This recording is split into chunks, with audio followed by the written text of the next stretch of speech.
Hello YouTubers, this is the noobifier, and welcome to a video as part of the Joystick binding series. In this series, I'm showcasing how some YouTube and Twitch content creators configure their dual joysticks. My main goal is to put my personal bias aside and evaluate its effectiveness, how intuitive it is, the pros, and some possible cons. If you haven't done so, I strongly suggest that you watch part 1 as it fully explains the backstory of this series. I've got that linked up for you right now. So let's begin. Buzzkiller is a YouTuber mainly focused on Star Citizen. It's common knowledge that he's a dual joystick advocate. He's got some great content on his channel which normally offers a unique perspective. All of his links are in the description for you. He's a great content creator and a great citizen, so please show him some love with a subscription. He was nice enough to send me a detailed breakdown of his configuration. He has a Thrustmaster Warthog on the right and a Thrustmaster T16000M on the left. No pedals. His bindings are pretty unusual, but I can still see how they'd be effective. His left stick has a couple things going on. His X is left and right, his Y is front and back, and his Z, or twist, is roll. Here's where it gets a little bit different.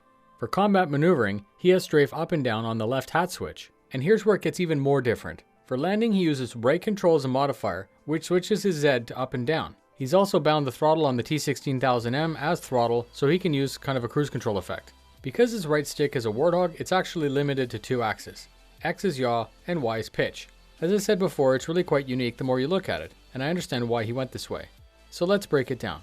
Does it meet the goal, and is it an effective controller model? Well, I suppose it can give the user 100% fine control over 6 degrees of freedom. However, to access 2 of the 6, you'll need to release the stick, and because there's redundancy in the up and down, I will say that it's messy but totally effective. Because landing is mostly automated, this isn't such a big deal. So in my opinion, this will offer you a challenging learning curve no matter what you're currently using. And this would be dead frustrating to adopt from keyboard and mouse cold turkey.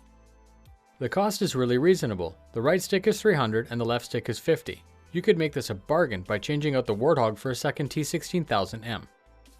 Hands-on, hands-off is almost seamless. You'll only need to take your hands off for takeoff and landing. It scores an 80% for number of analog DOF, and the learning curve is above average. I hope this quick overview gives you some suggestions on how you might configure your own sim pit. This series is going to be limited to very short 1 or 2 minute videos. A special thanks to Buzzkiller for sending me his very unique configuration. My goal is to grow this channel, and I can't do that without the help of citizens like you. Stay tuned, fly safe, and I'll see you in the verse.